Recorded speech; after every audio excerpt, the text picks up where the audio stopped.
Good afternoon, ladies and gentlemen. My name is Palin. And I'm Avril. We're both from the School of Law and will be your Masters of Ceremony for our graduation ceremony today. As our session will begin shortly, we request that all mobile phones and beeping devices be turned to the silent mode or switched off. Before we begin, your safety is of utmost priority to us. We do not have any fire drills planned today, so should you hear any fire alarm ringing, please remain calm and follow the instructions given. Should an evacuation be required, please make your exits in an orderly manner as shown on the screens.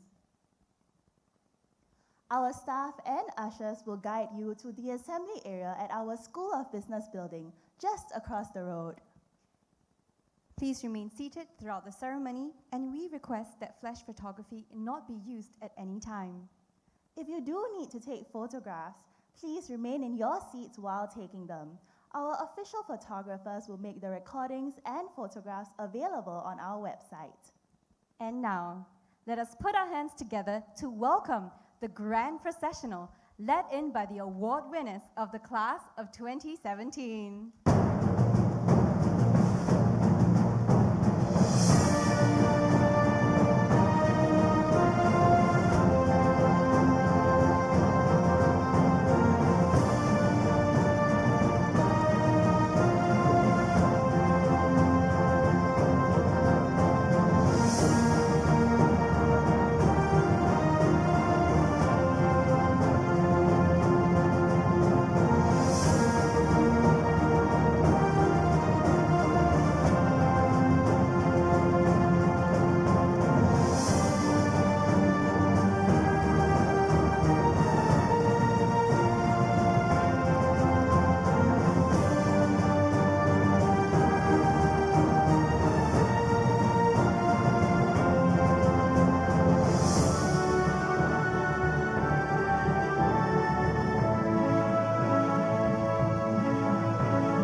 Gentlemen, please rise for the National Anthem of Singapore. This version of the National Anthem was specially commissioned by SMU in celebration of SG50.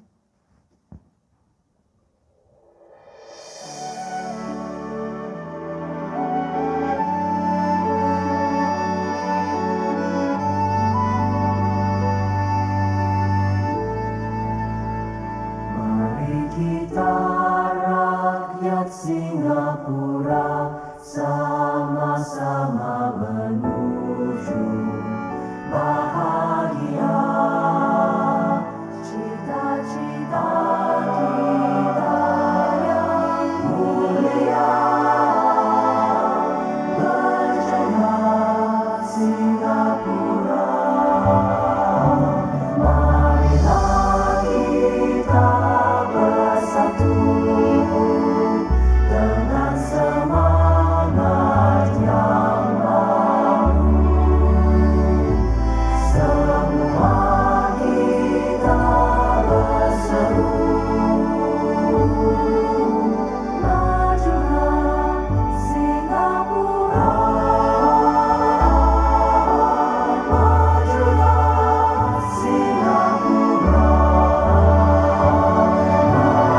Ladies and gentlemen, please remain standing. We now invite the Chancellor of SMU, Mr. J.Y. Pillay, to officially open this year's commencement. Chancellor, please. On behalf of Singapore Management University, I am pleased to extend a warm welcome to all of you, our guest of honor, Minister Shanmugam, graduates, parents, and guests, and of course our faculty as well. I hereby declare Commencement 2017 open.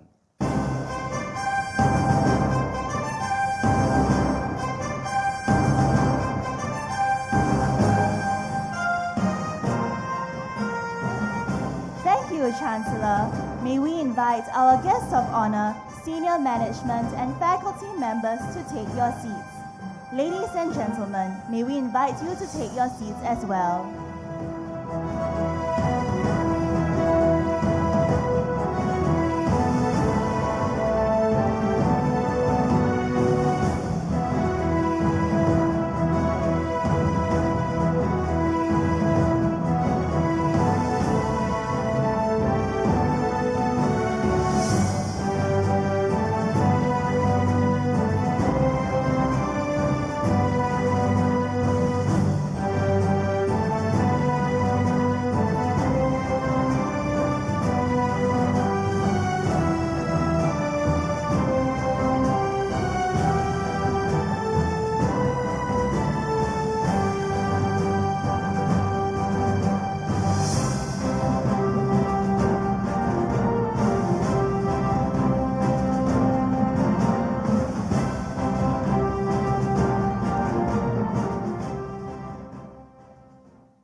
Today, we are honored to have with us guest of honor, Minister for Home Affairs and Minister for Law, Mr. K. Shanmugam, SMU Chancellor, Mr. J.Y. Pillay, SMU Pro-Chancellor, Mr. Lim Chee On, SMU Chairman, Mr. Ho Kwon Ping, SMU Board of Trustees, SMU President, Professor Arnold D. Meyer, SMU Provost, Professor Lily Kong, Senior Management and Faculty, parents, graduating class of 2017, ladies and gentlemen, a very warm welcome to SMU Commencement 2017. This is the first year our graduation ceremony is held on our campus. Previously, commencement took place at external venues because we didn't have a place big enough here at SMU. Today's program consists of two halves. For the first hour, we will conduct the university's opening ceremony that kicks off a whole week of graduation sessions for our 6 schools. For the second half of this afternoon, we will proceed with the School of Law's graduation ceremony. Now, let us welcome on stage SMU Chairman, Mr. Ho Kwon Ping.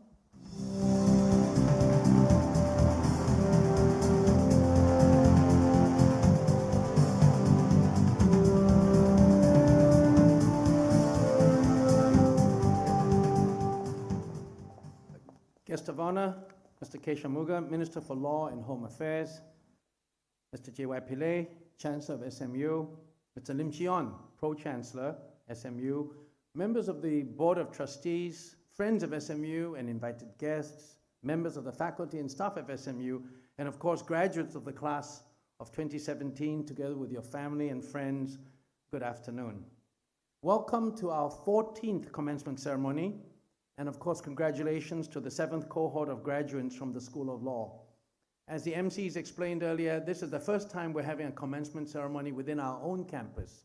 For those of you parents who may have other children who graduated earlier, and certainly for many of us in the faculty who've attended many commencement ceremonies, this is a far more small and intimate setting. Previously, we would have close to about 6,000 over people. We will be having quite a number of graduation ceremonies because of the smaller venue, but we're very happy that finally we are able, after 17 years of operation, able to come home and have at least a hall that's big enough for us to at least graduate school by school, every single graduating cohort. For the law students here today, you are starting your careers at a time of great change in the work landscape with the disruptive influence of artificial intelligence and automation. And highly complex but routinized work will eventually be replaced in virtually every profession. And I've had the deans of accountancy tell me, do not repeat it again and say that accountants will be replaced. So I will say it will be also engineers, doctors, and also lawyers too. And just as fintech is starting to affect the work of thousands of financial analysts, legal research will be conducted by sophisticated search engines and artificial intelligence algorithms, leaving only the most creative, adaptive, and forward-thinking legal minds with some borrowed time at least to adapt and to create an irreplaceable uniqueness about their own qualities as lawyers. And though no profession will be completely safe from disruptive change, those of you here graduating today do have the advantage of what we call the SMU advantage.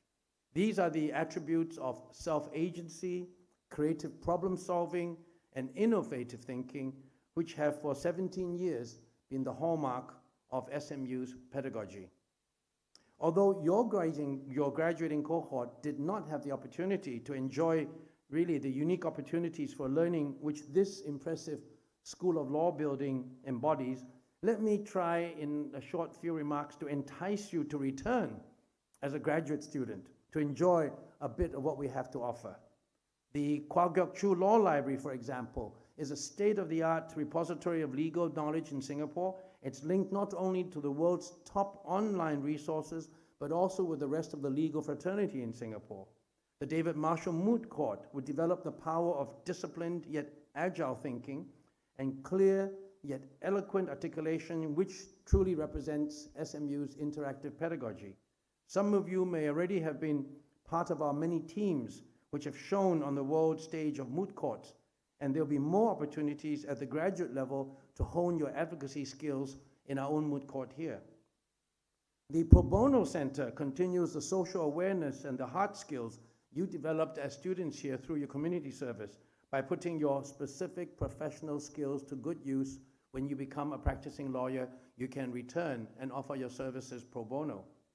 The flexible workspaces throughout the entire building, the panoramic views from the upper floors, and of course the easy access to the historic sites and natural beauty of Fort Canning Park means lots of opportunities to linger after class and more seriously engage in romantic pursuits than you had time for when you were an undergraduate. Not that graduate school should give you any more time, but we will pretend to say it will, and certainly you'll be of an age where you'll be more prepared to make use of Fort Canning Park than when you were an undergraduate here. And of course, when you do finally find your life partner in SMU as a graduate student, or as a, coming back to be a mentor for other students, this stunning multifunction hall is perfect for your wedding banquet.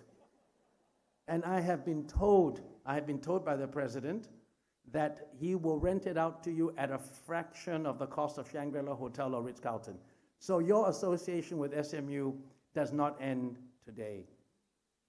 We hope you'll return often to the law school after you graduate, either as a committed alumnus or to continue with further degree or executive education classes, or as a mentor to many of the new undergraduates who come after you.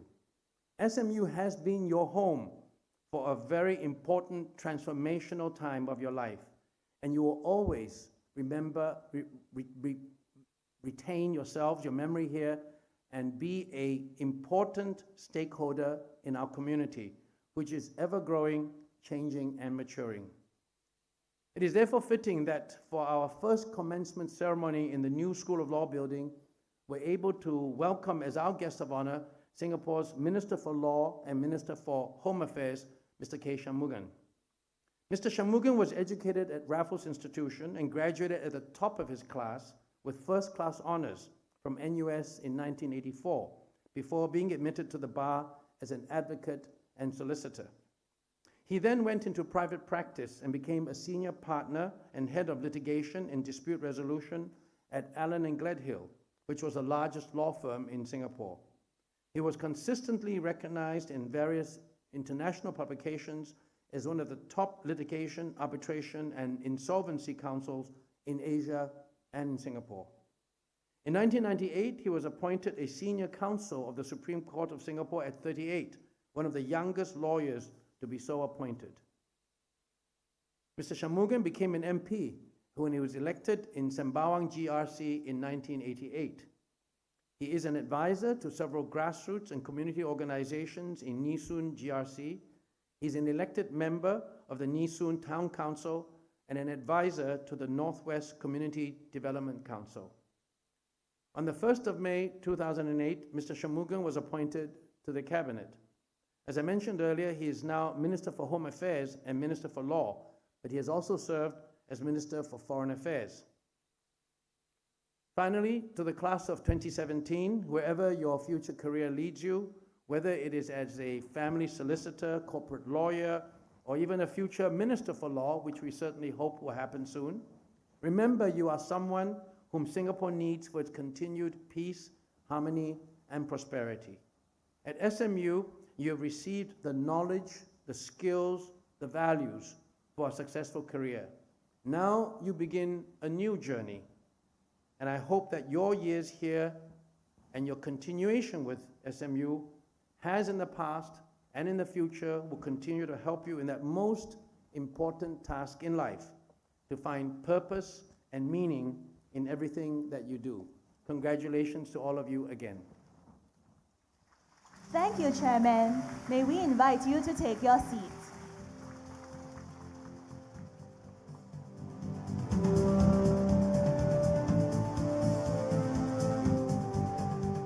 Ladies and gentlemen, please welcome our guest of honor, Minister for Home Affairs and Minister for Law, Mr. K. Shanmugam.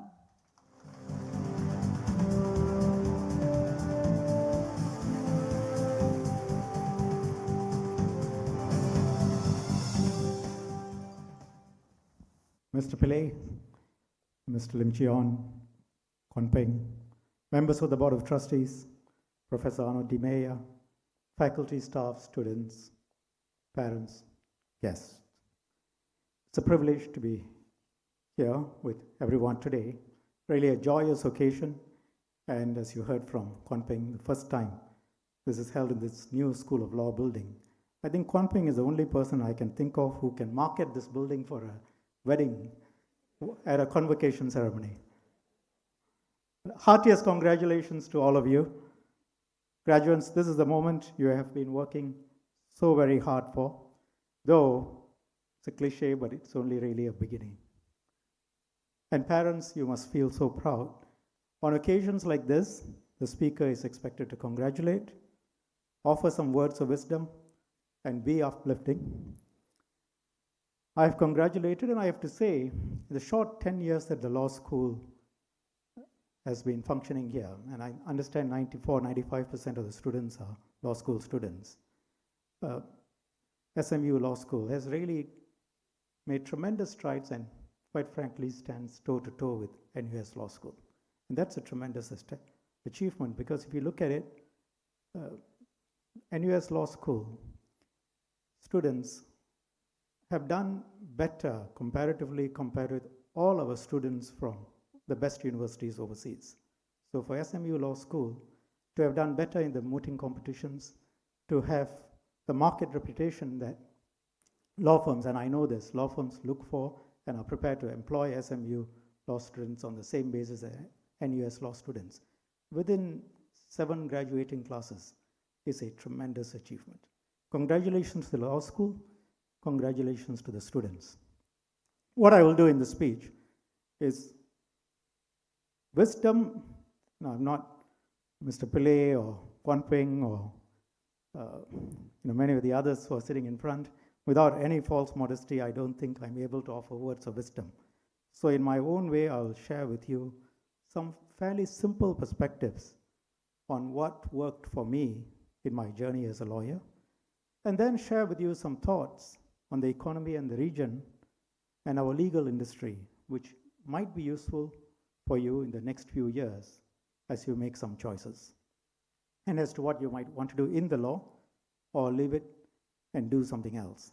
Some of you will go into practice, others will go in-house, some others will do something else altogether. For those trying something else, legal training is valuable. It trains your mind, it helps you become more analytical, so it's not a waste. And there are many paths to success. And I often remember with some regret, a young person who was very bright, excellent motor, my pupil, spent a year in the law. She could sell sand to the Arabs and snow to the Eskimos, and excellent mind. But she decided to go off and sell chocolates, make and sell chocolates. But she's happy, and she's running a fairly successful business. But for those who want to go into practice, a few simple thoughts. Old-fashioned, but I think still hold true. Path to success in the law, there are very few shortcuts. Do you want to succeed? Do you want to be a lawyer's lawyer? Do you want to be world class? Then there is no escape from having a deep understanding of the law, application. Writing 10 pages of an opinion which sets out the law and says these are all the different possibilities without taking a view. You give it to a practical businessman like Ho Kwon Ping, he will look for another lawyer. So you got to take a view, short, clear, backed up. Decisiveness. What is your view? Practical, quick, flexible, open to suggestions, always learning. If you want to make $1 million by the time you're in your 30s, try something else. Law is a long, straight road with many temptations along the way. Business propositions will come. They often lead you astray. In the 30-odd years since I've graduated, I've seen many bright lawyers fall by the wayside. Getting rich quick in the law is often a mirage. You will be comfortable, you will earn a good living, some right at the top will be wealthy. I'll give you an example of a friend of mine, very bright, one of the top students, brand name secondary school, went into law, got into one of the top law firms, decided waiting for 5 years to be a partner, waiting until in his early 40s to try and make a 7-figure sum is too long. He decided he wanted to set up his own firm, engage in business. When you're in your late 20s or early 30s, it looks like, you become a broker, you do something. Making money seems easy. Last, he got into a series of troubles. The last I heard in the newspapers, criminal charges, bankruptcy, suspension. It leads you astray. You've got to make your choices in life. But if you think you can make use of the law to make a lot of money through a variety of ways, I think do something else. Great potential wasted, many others, many examples. Clients come and go. There will be a lot of temptations to also take shortcuts in terms of compromising your honesty and integrity. Temptation to do something for a client, bend an opinion. Your reputation you can only lose once. Clients can come and go. When you stand up, if you are an advocate, and you tell the judge, this is the law, or these are the facts. If the judge takes you at your word, and ours is a small bar, so everybody knows everybody else. If the judge takes you at your word, then you are a gentleman at the bar. If the judge has got to go and cross-check, and check whether when you say something happened, whether it really happened, or when you say this is the law based on the cases, whether you are accurately stating it, then you're just a good lawyer. You're not a gentleman at the bar. And I think there is something to be said for being an honest lawyer who can be very tough and very aggressive, but you stand up and you say something and people take you at your word and seriously. That is the reputation you have to develop. Sometimes there is another temptation, politics, as to which I won't give you any advice. Follow your conscience, but it's not often easy to combine both politics and an active practice. So in summary, way to succeed is really nose to the grind. I'll give you an example of another very bright lawyer, top of his class, top in his profession. He came out, he didn't take the approach that he knew everything. Every single day, on top of a hard day's work, he would take back the Companies Act, read it, every single provision in the Companies Act, again and again and again until he memorized it. And whichever field you choose, That is the kind of application that is necessary. Day after day, year after year, whether you're handling corporate work or litigation, or learning, absorbing, learning how to handle clients, keeping yourself honest, and after 7 to 8 years, if you have learned well, you will start being noticed. 10 years, if you're good, you can make your mark. And easily for 20 to 30 years after that, if you're physically fit, energetic, and flexible mind, you can remain at the top. That is the path of someone who wants to practice and stay at the top. Now, that's just some personal perspectives. People can agree, disagree. Let me just turn, because you are starting on a career in a time, as Kwan Ping said, of great economic dislocation, change.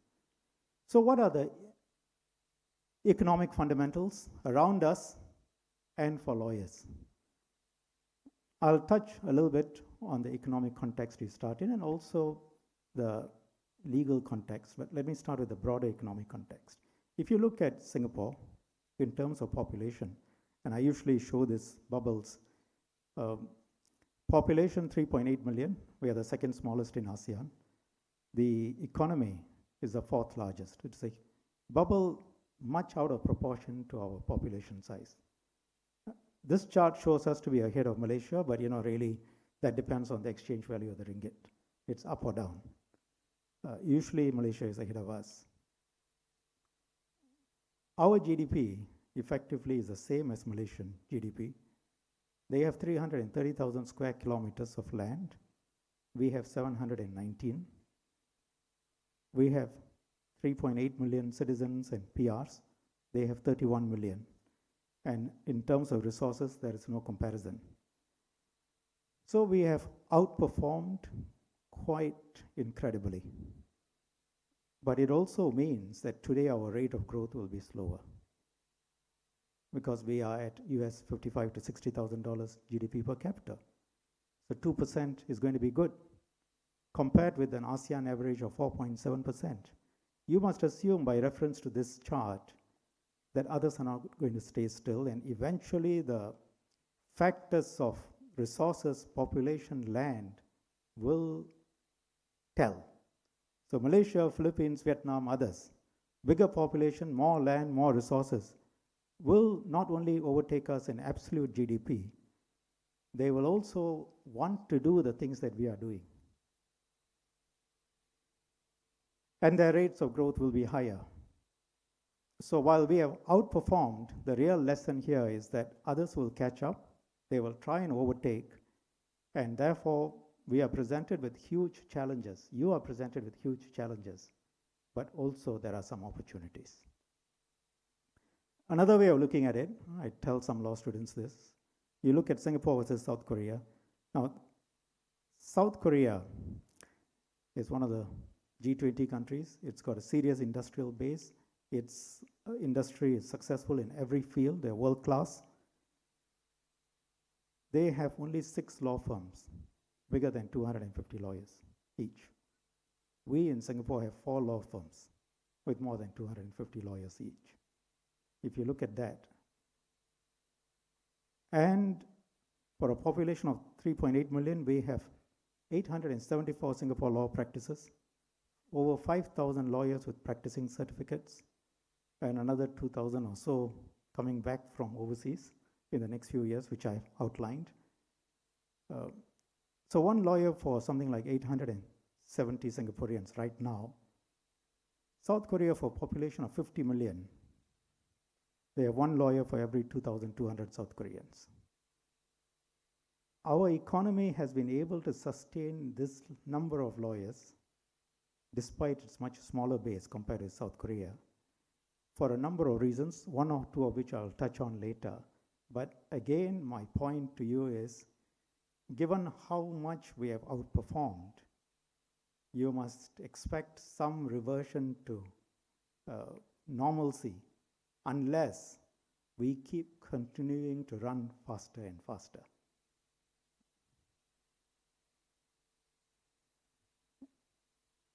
The conclusions, I will say, therefore, are our economy and legal services are in an unusual place, have substantially outperformed others. This is not the natural order of things. Others can catch up, overtake, but we will do well if we continue to outperform, which I think we are capable of. Right? Whether we can do so depends on the very same factors that made us successful in the first place. And you also have to understand, law doesn't stand alone. Law is an ancillary service. You only get legal work if the underlying economy is doing well. Trade, services, industry, if they do well, lawyers do well. If the economy slows down, lawyers will find the work slow. So what's the larger economic context? You know, if you look at the factors for economic growth, land, we don't have more land. Population, I think the table speaks for itself. It's an East Asian issue. TFR, growth, we're not replacing ourselves. And that's all across East Asia. Demographics is a big issue. I don't know how many of you are aware of this, but in the 70s, we had 17 persons for every one person under 17 persons under 65 for one person over 65. Today we are at less than 5. And by 2030, when most of you will be in your prime working age, we will only have 2 persons under 65 for every one person above 65. What does it do to the economy, the vitality, the growth? Right. What is the solution? Immigration is not a complete solution because there is a limit to how much land you can put people in. And politically, of course, it's difficult, not just in Singapore, but all over the world. Some say, well, you can have a good economy without growth. I would like them to try it out in some country. But productivity growth alone is not an easy option either. In the end, size, population, resources do matter. That's internal. Then if you look at external, just a couple of points. Competition is heating up. If you take, for example, our status as an air hub, it's a key enabler of our growth. It connects people, businesses in Singapore to the rest of the world. It contributes 6% of our GDP, employs 160,000 people. If you look at that map between Singapore and Bangkok, it will be obvious to you which is a more natural air hub, Bangkok. And in 2006, they had grand plans. They built Swanabhoom, and airlines were starting to move because the Thais service culture is good, their costs are lower, land is cheaper. Airlines were moving, but then they had their coup, political instability, and we had a reprieve. But I will say it's a reprieve. Nothing ever stays the same. It's dynamic. The other issue is long-haul carriers. The Gulf states are subsidizing airlines heavily. You stop over in Dubai, you don't need to stop over in Singapore. You can fly straight to Australia. So what's the relevance of Singapore? China and India will develop their own air hubs as well. Telling you all of this, not to frighten you, but to be frank, open, clear, so that you understand. And whatever I say here can be applied to every other industry, because we don't have resources of our own. We are effectively serving our neighbors, and our neighbors would rather serve themselves. So as young people, you need to be keenly aware. Let me just illustrate that by another example. Our status as a shipping hub contributes about 4 or 5% of the GDP, and also I think about 60, 70,000 people. You now have Malacca, billions of dollars being poured in. You have Klang, which can handle the same tonnage as Singapore, also being redeveloped. Indonesia wants to redevelop its ports. And for those of you with some knowledge of history, you will know what happened to Venice when it didn't change according to the changing circumstances. Right? Specific to the legal industry, it faces pressures as well. Kuan Ping talked about artificial intelligence, but even before artificial intelligence, you have lawyers in Bangalore, 300, 400 of them at a go, sitting there. They can access online every case in Singapore. They are common law trained. The English is not too bad. And their cost is US $25 per hour. They understand our jurisprudence. They can work fast. You send it to them. Next day, the opinion is back on your table. Our first-year lawyers expect to get paid between $4,000 to $5,000. By the time you add in the costs of ancillary staff, overheads, rental, the average cost to a law firm of a first-year lawyer could be somewhere in the region of 10,000 Singapore dollars. And the charge-out rates could be somewhere between US $150 to US $200. The client is going to ask, why do I need to pay you $100 US when I can, or $150 US, when I can get US $25 charge out from Bangalore? Why not you not employ so many lawyers? Give me one partner who can analyze, one associate, and the rest can be done in Bangalore. And then you just check that work, rather than have a team of 5 Singapore lawyers who are going to charge me $150 each. Artificial intelligence is a factor, but if you go across to Kuala Lumpur, you can get a top lawyer for first-year salary, Singapore $1,500, because it's 4,500 ringgit. Can be Oxbridge trained, you go to KL, that's the salary you get. And if you got that salary in Singapore, you qualify for workfare. So that's a cost comparison. And if we start believing that we are somehow superior than everybody around us, that is disastrous. Yeah. So you have to work out, why is it that they are not getting the work and we are? So the question that you have to keep in your mind, what can you provide that a client cannot get from an outsourced vendor or a machine?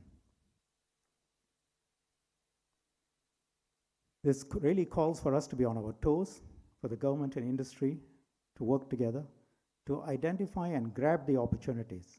And I'll give you some examples. Now, its strengths are obvious, everybody knows, a clean and efficient system, a government that can look at challenges and plan and implement without constantly having to worry about the next elections, and our people, resourceful, hardworking people, and clever businessmen. So we look at these challenges. If we stay still, we'll be like, who moved my cheese? Why am I not getting the gravy as I used to get? You've got to just adapt. And take conveyancing as an example. Prior to 2003, the amount of fees a lawyer got on conveyancing depended on the value of the property being transacted. So all that a lawyer needed to do was employ a set of good clerks who understood conveyancing. They will do the title searches. As property values grew, lawyers doing conveyancing and nothing else but conveyancing could make 7-figure sums. A lawyer used to tell me, he would go into his office at 11. He had 2 or 3 very good conveyancing clerks who knew their work very well. At 11 o'clock, he will look through and he will sign. And then after that, he will go for lunch and then he'll go and play golf. Now, no client is going to pay you thousands of dollars for doing that anymore. And we have abolished scale fees. Now, banks are piloting schemes where the cashier's orders and documents don't even need to be exchanged physically. There's no need to. All data on property is in a single online document. So what search are you doing? There's nothing to search. Everything is, almost do it yourself. So it's changed. And for those who said, I used to make so much, why is it that I cannot do the same and make so much? You're going to suffer. But those who look for new areas will survive.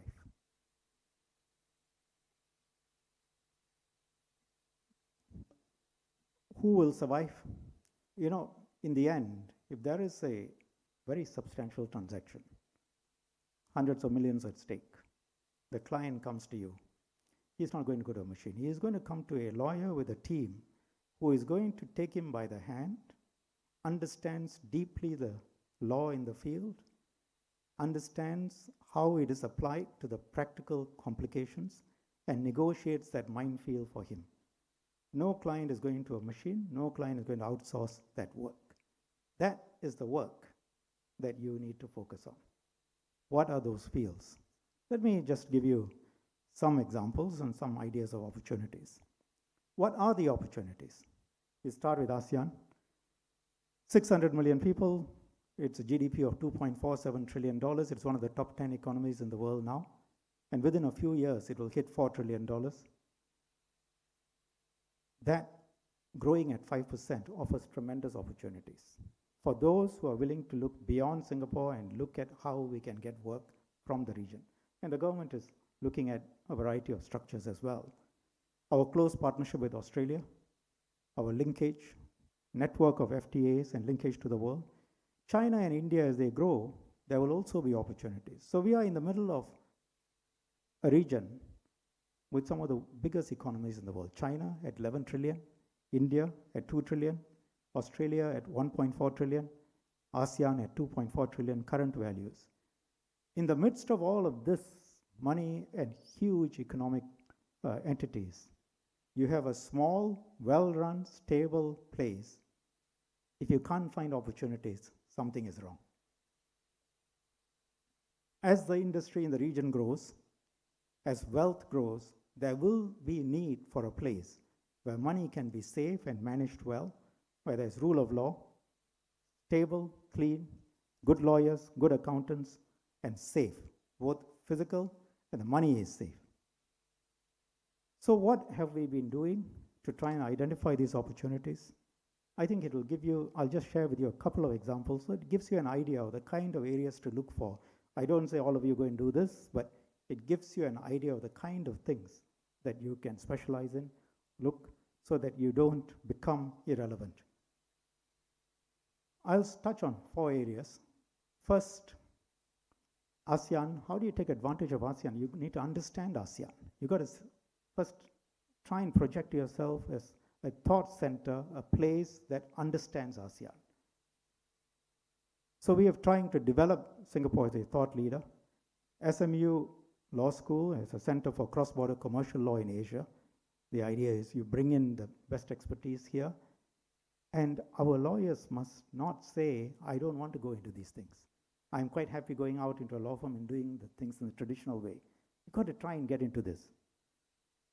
Your law school also has an applied research center for intellectual assets and the law in Asia. IP work is going to grow. This is going to become important.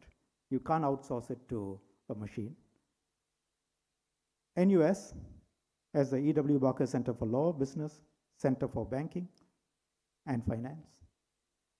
They commission research, they produce papers on commercial law related topics around the region, and I said Ministry of Law will go and support it. SMU has asked us for money, we will look at it, but I said we need to go into these things because they are not commercially viable on their own. So we have to develop a deeper understanding. You have to develop a deeper understanding of the legal systems in the countries in the region. Second, developing ourselves as a dispute resolution hub, a world-class center, so that we are not restricted to work from within Singapore, but work from all over the world comes into Singapore.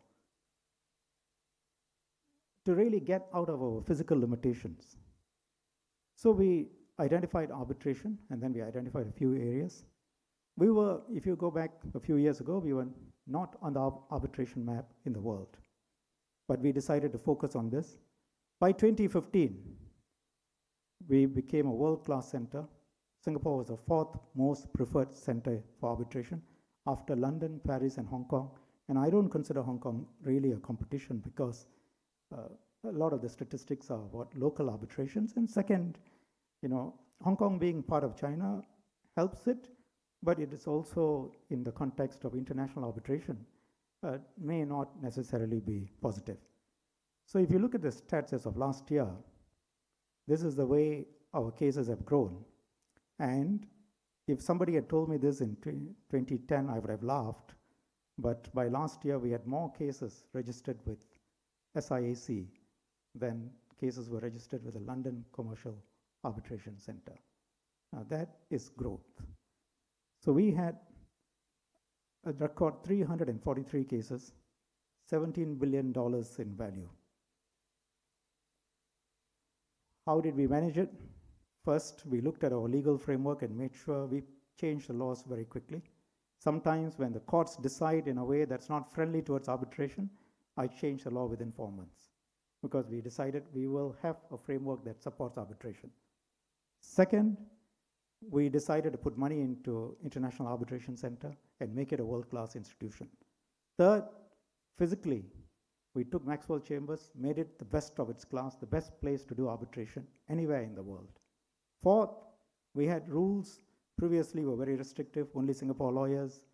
Now, if you have a American investing in South Korea and governed by English laws, and you say you come to Singapore, but you must use Singapore lawyers, it makes no sense.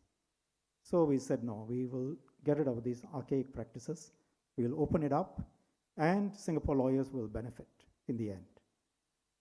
We brought into the panel the best arbitrators in the world, and the results are that today our top law firms are flooded with arbitration work. They're too busy, they can't handle it. But they are doing work from around the world. It's not based on our Singapore hinterland. And this is one area. You have a $1 billion arbitration or $500 million arbitration. Are you going to outsource it? Legal fees are a very small fraction of the total costs.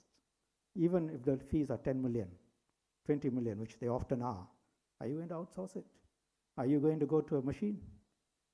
But you are competing at the same time with the best in the world. And therefore, to get that work, you have to stand toe to toe with the best lawyers. But if you can, the fact that you are in Singapore and the arbitration is taking place in Singapore will give you a significant advantage in getting that work. But you have to be a thorough professional. Now, of course, when other people see it, KL wants to become an arbitration center. So does Korea, and they will compete. This is a fact of life, and we will compete with them. They can put more money into it than we can, or we are willing to, but we will see. We then decided, okay, arbitration people can compete with us, but let's do the whole suite of dispute resolution.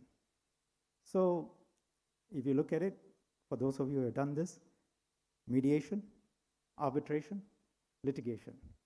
Our courts are world class. The independence is unquestioned. So there are some people, a fair number of people who don't want to do arbitration, who would prefer that the judges be appointed by an independent party. So we have offered SICC. I understand SMU has a module for understanding SICC, which is good. So you could have an American and a South Korean party, and our SICC will hear those cases if they want to submit to our jurisdiction. And so they have the assurance that the arbitrators haven't been, quote unquote, selected by the parties. The Chief Justice of Singapore decides who's the judge, and it's ruled according to whichever legal system they chose. And we have judges from around the world on our panel of SICC. So that offers a very strong solution. Again, while international lawyers are allowed to practice at SICC, they are most likely to take a Singapore lawyer along, often even strongly advised by Singapore lawyers. And we'll have the best judges in the world sitting there. Likewise, mediation, we are going to use the same copybook, make ourselves an international mediation center. So the whole suite of services. The other area that we have recently focused on, which I don't think a machine or outsourced person can replace, is debt restructuring. As businesses in the region grow, there will be ups and downs. You have a $1 billion business or a $500 million business, runs into some debt issues, needs to restructure.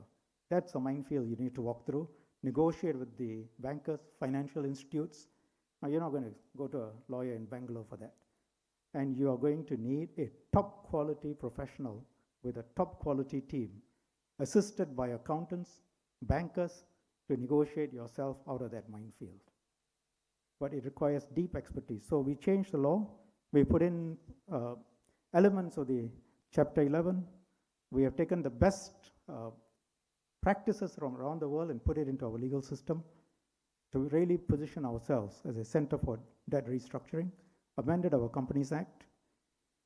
And so I would say, if you look at Asia, we have one of the most flexible and forward-looking regimes. And that has been recognized internationally. Just a few weeks ago, Singapore won the Most Improved Jurisdiction Award, and our courts were also highly regarded in the same award ceremony. So this can be a good area, again. But these are just two examples. By no means, please don't take it as I'm asking all of you to go and do these two areas. And I don't want to be responsible for people who say I've gone into it and I can't get any work. You got to decide, but I'm giving you illustrations of the type of areas that are not easily replaceable, where the human quality, the quality of the mind, still matters. Now, I spoke about the challenges not to phase you, but to give you the reality. But right from 1965, we have always been faced with challenges, and we have overcome them. So you need to have the confidence that if you keep true to some basics and fundamentals, and if the country stays stable, we will overcome the challenges, and we can soar even higher. And whatever you do, try and enjoy it. If every day you wake up and ask yourself, why am I doing this? Then it's really not for you. You have to wake up and say, I want to go into work. I want to go into office. If you don't get that feeling, don't be afraid to change. Life offers unlimited possibilities, unexpected turns. Embrace them. A long speech, but let me end by giving you two personal anecdotes.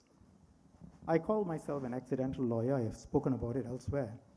I was a science student. I was supposed to go into science in university. I went and attended classes for the first 2 days. And I looked at the timetable. It was every day we started at 8. Lectures ended at 12. And the afternoons, 2 to 5:30 were practicals. And on Saturday mornings, we had to go to SGH for more practicals. I scratched my head. I didn't come to university to work so hard. And coincidentally, a good friend of mine was going to law, and I looked, he had 14 hours of lectures in a week. I said, this sounds more like it. So I applied to transfer in the first week or second week. I was lucky enough to be given an interview, and 2 minutes of interview with a very formidable dean, and that sort of changed my life. And however, the syllabus was deceptive because 14 hours of lectures, but I don't think I worked harder in terms of what I had to do outside of lecture hours. Second major change, which I just embraced, I had never thought of myself as a litigator or someone who will go to court to argue, the eloquence and so on.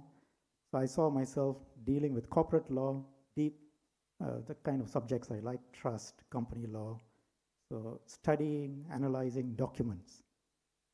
But when I went to pupillage, I said, since I'm going to spend my life in corporate law, let me do pupillage first 3 months with the top litigator at that time, Joe Grimberg. So I spent 3 months, and then I moved out, and he said, you can't write. You better come here and do litigation. So I had to agree because, I couldn't say no to him. And here, that's how my career in litigation started. Now, this is by no means an advertisement for people not thinking through what they want to do. But it is to say, don't be afraid. Take life as it comes and enjoy it and do it to the best of your ability. But enjoy your life. But keep true to some basic fundamentals and you won't go wrong.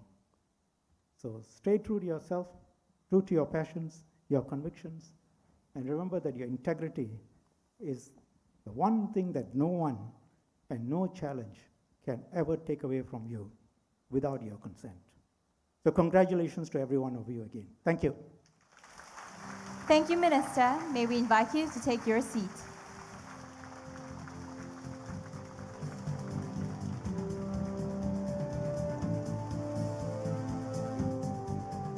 We now come to the most eagerly awaited part of today's ceremony, the conferral of your degrees. All candidates receiving their degrees today, please rise.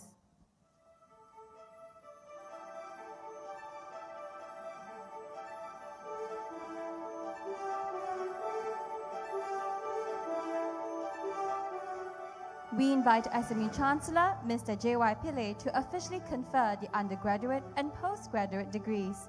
May we also invite SMU President and Provost to accompany Chancellor on stage.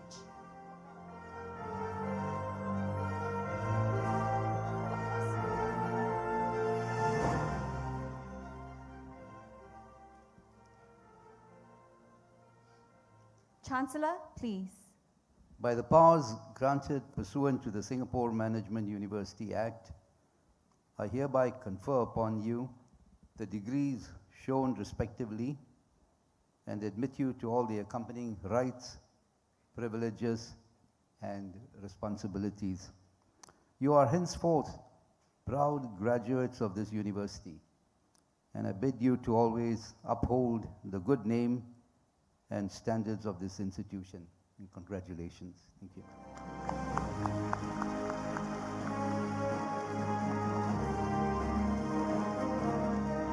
Thank you, Chancellor. Thank you, Provost. Professor De Meyer, please remain on stage for your address. Graduates, please remain standing. Newly minted graduates, if you did not know, your tassel should be on the right of your motorboard. So on your motorboard, you should find your tassel on your right side.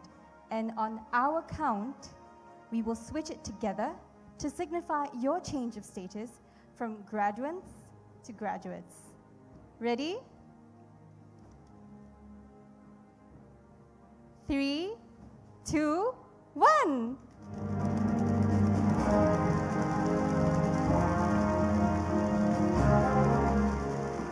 Congratulations all. Graduates, please take your seats. And now, Professor De Meyer, may we invite you to deliver your address. Guest of honor, Mr. K. Shanmugam, Minister for Law and Home Affairs, Mr. J.Y. Pillay, Chancellor of SMU, Mr. Lim Cheon, Pro-Chancellor of SMU, Mr. Ho Kwon Ping, Chairman of the SMU Board of Trustees and members of the Board of Trustees, friends of SMU and invited guests, members of the faculty and staff of SMU, but most importantly, all the graduates of the class of 2017 here together with your family and friends. A good afternoon. You may wonder what a commencement is. Officially, it is the beginning of a new life. In fact, it means listening to a lot of speeches. But there is a big party tonight too, so don't worry. It goes without saying that today is a very special day. Not only for those of you who are graduating, but I would also say for the families and the friends who are present here. But I'm going to reveal that this is also a very proud moment for the SMU faculty and staff members who have guided you along the way for these past 4 or 5 years.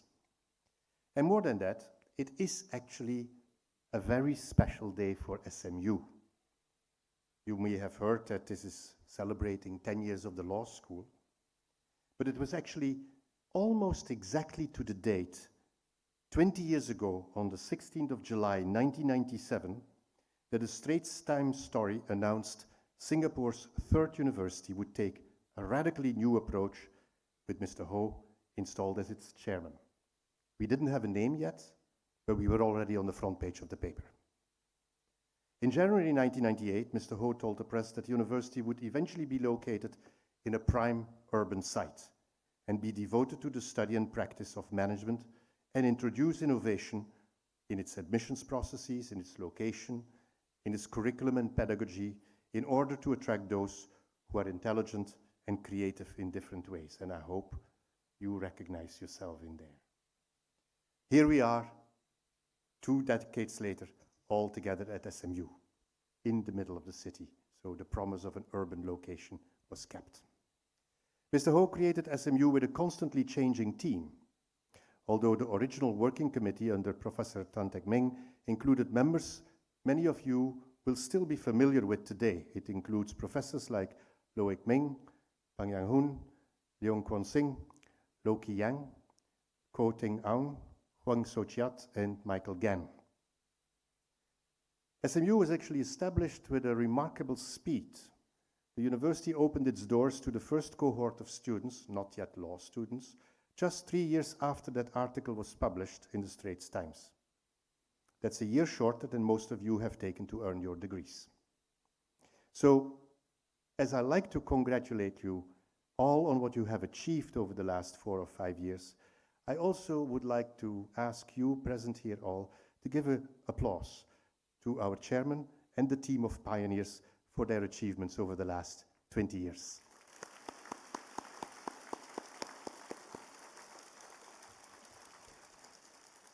The message I want to give you today is one about teamwork, working together, something that is sort of in the DNA of SMU.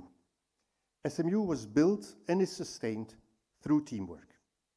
And I hope that for you as graduating students, one of the most valuable lessons that you will have learned here at the university was indeed that a team is better than a sum of individuals. Your degree has been earned through the teamwork of your parents, your family and friends, the staff and the faculty members, maybe also the teachers and the staff who nurtured you through schools, colleges and polytechnics before you came here. But I do want to single out here, in particular, the parents who are here today and for whom this is a proud moment. They have contributed a lot to your development and your growth. I can say to the parents sitting in the back there, your job is done. Well done. In the words from a business school or a school that knows a lot about economics, I would say your children suddenly have moved from being a liability to an asset. So I would like to invite the graduates here today present to give a very warm round of applause to the parents sitting in the back.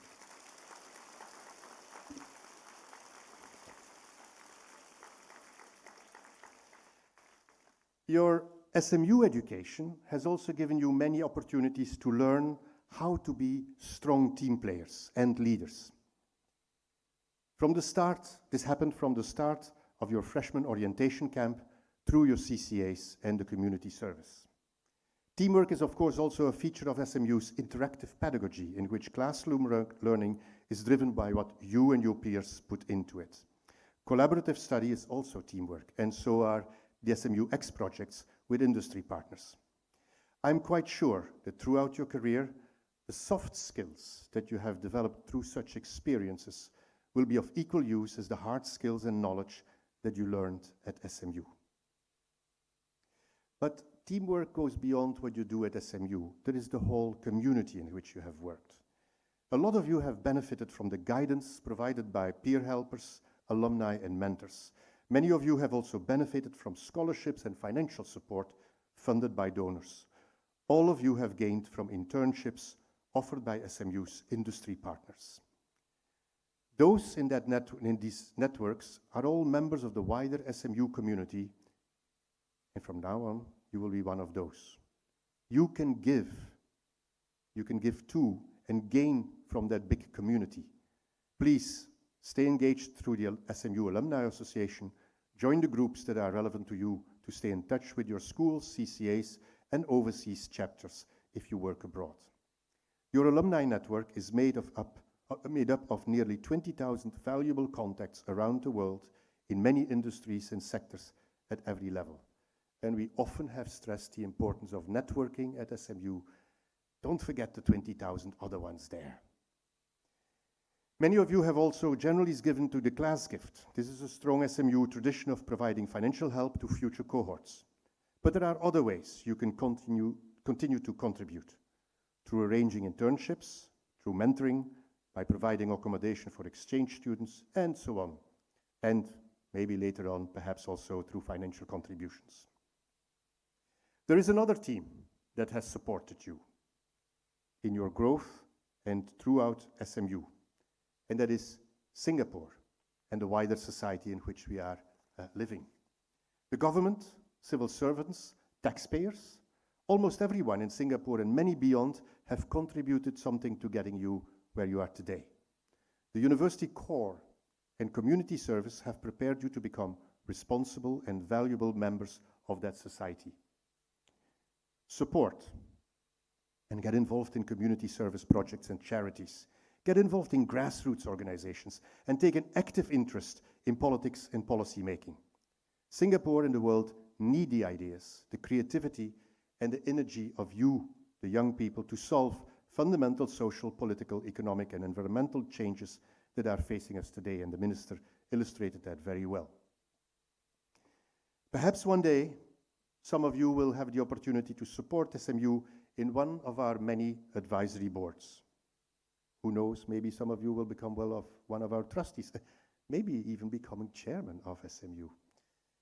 But I should mention that all these members of these advisory boards, the trustees, people that help us are also team players, socially aware and responsible. They are leaders in their own sectors.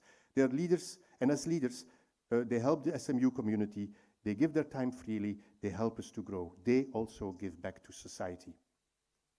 Mr. Ho can tell you anything is possible. Just look at what he and his team achieved with SMU, starting with nothing but an idea 20 years ago. Finally, teamwork is important, giving back to society, participating in the SMU community. But I urge all of you, like our Chancellor, to keep the spirit of SMU alive and carry our circle values of commitment, integrity, responsibility, collegiality, leadership, and excellence with you wherever you go. I remind you that these values are an integral part of SMU's holistic approach to education. In a few seconds or a few minutes, I will present the Circle Awards to those students who have embraced and best demonstrated these values during their time here. The winners have been actively involved in serving and giving back to SMU and the community at large. They have demonstrated leadership abilities, are upright in character, and well respected by peers, staff, and faculty. To them, but to all of you, the entire class of 2017, my congratulations and my best wishes. I'm confident you will step out to become leaders in your chosen fields and help to shape a better world. Once again, my heartfelt congratulations to all of you and your parents and your friends and your boyfriends and your girlfriends and your partners and whoever it is that takes an interest in you. I, as a president, am so proud of you. Congratulations. Thank you, Professor Di Mayor. Please remain on stage to present the Circle Awards. The Circle Awards represent SMU's core values of commitment, integrity, responsibility, collegiality, leadership, and excellence. Professor Di Mayor, may we ask you to present this year's Circle Awards to our 12 recipients, please. From the School of Accountancy, Li Xuande.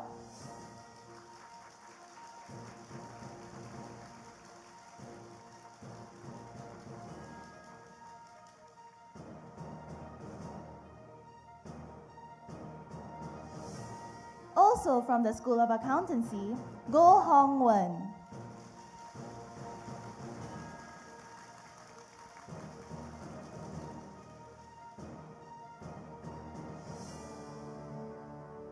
From the School of Business, Bei Jingcheng, Justin.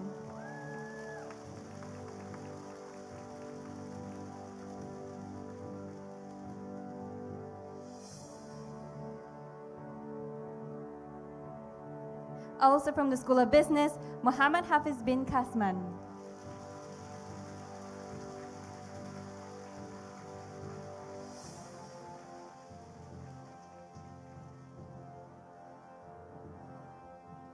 From the School of Economics, Heng Wei Han Lionel.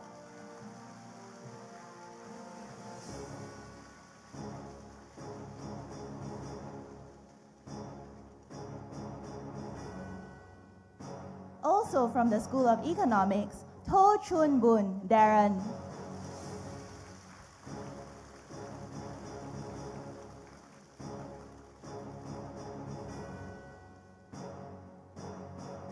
From the School of Information Systems, Ng Junhong, Alex.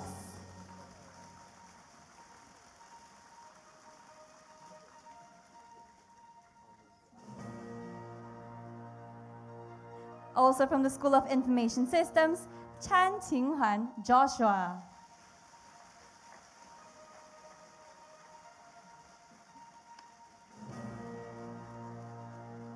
From the School of Law, Lim Feng Fu, Calvin.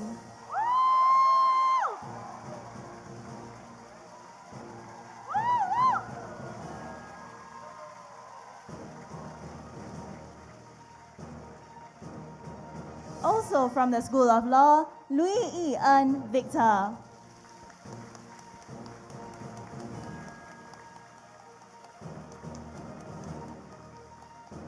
From the School of Social Sciences, Tan Wenyuan.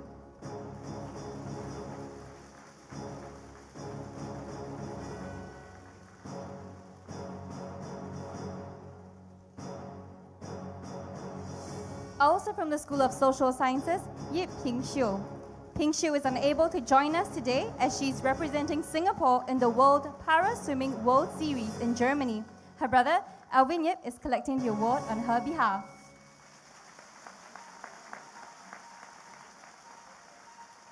Congratulations all. Thank you, Professor Dumea. We now invite SMU Provost, Professor Lily Kong, on stage to present this next set of awards. The University Valedictorian and Salutatorian Awards recognize sterling character and excellence in and out of the classroom. These awards represent the highest honor that a university confers on its top 2 undergraduates each year. The Singapore Press Holdings Magazine Salutatorian for 2017 is Fei Chi Thong Sean from the School of Information Systems.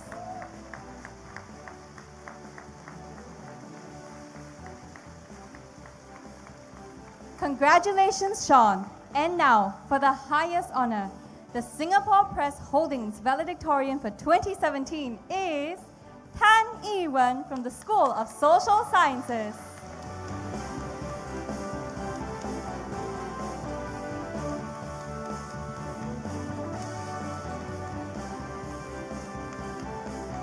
Thank you, Professor Kong. May we invite you to take your seat. Congratulations, Ewan. We now invite you to deliver your valediction.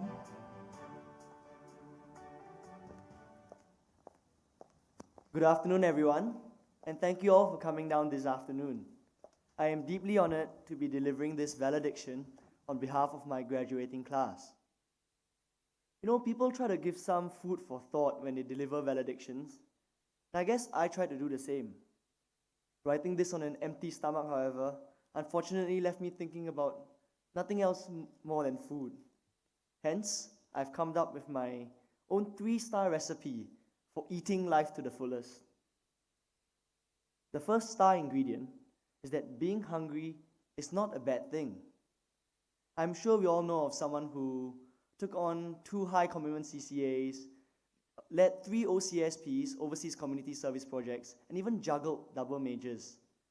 We were warned not to bite off more than we can chew, yet those that did not count their meals made their meals count.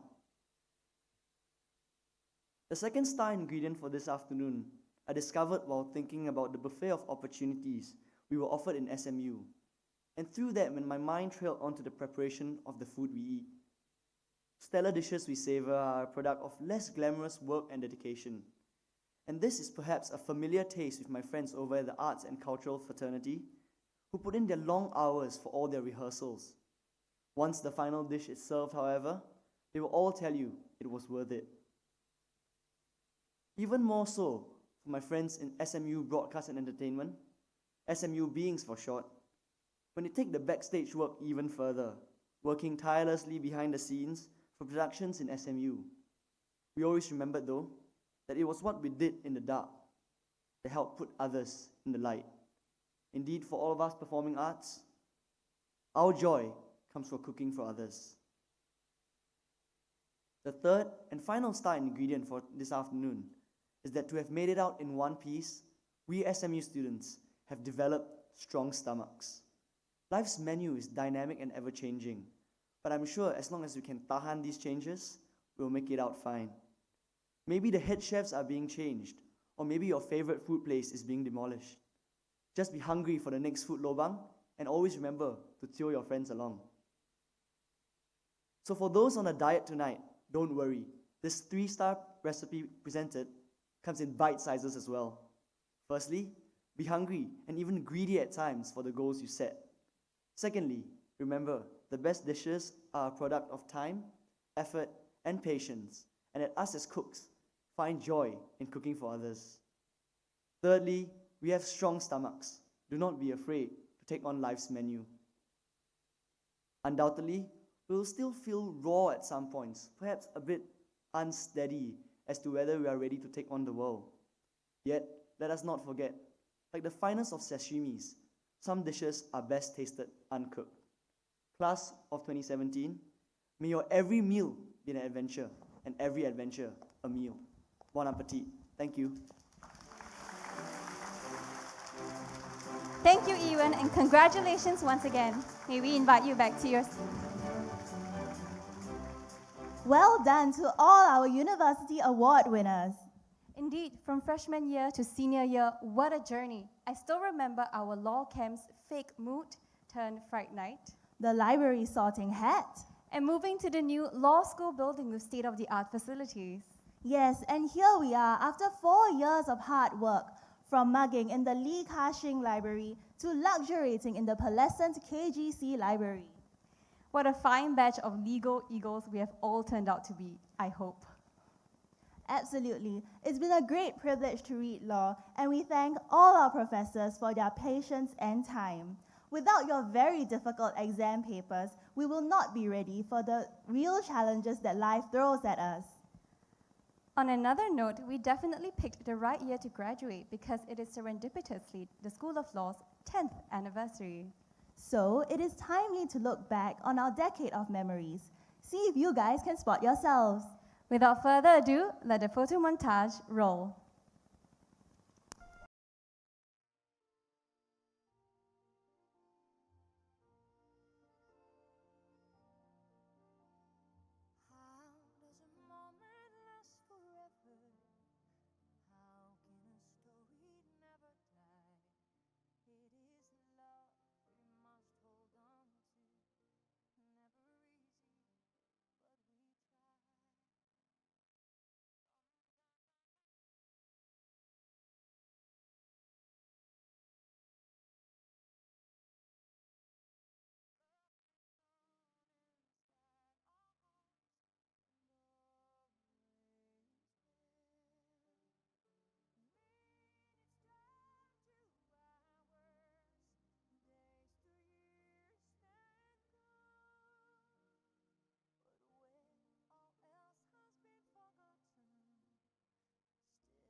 Sometimes our happiness is captured. Somehow our time and place stands still. Love lives on inside our heart and always will. Minutes turn to hours, days to years then come. But when all else has been forgotten, still our song lives on.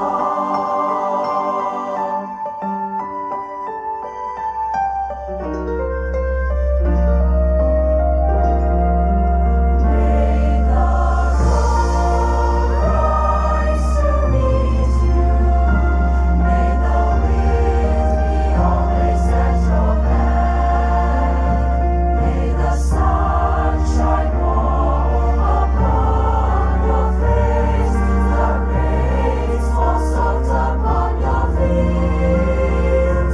And until we meet again, may love hold you in the palm of her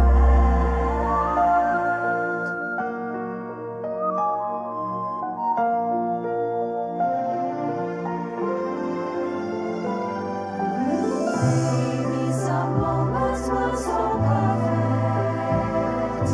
Maybe some memories not so sweet. But we have to know some bad times, or our lives are incomplete.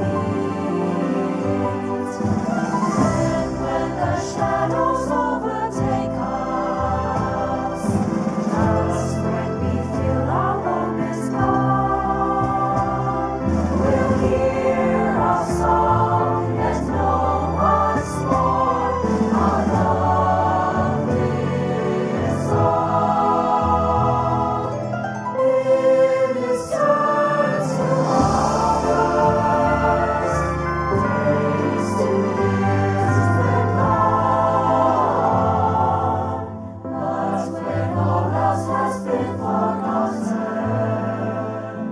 still our song lives on. And until we meet again,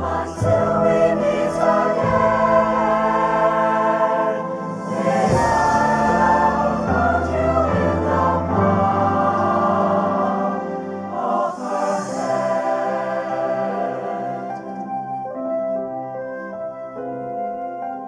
How does a moment last?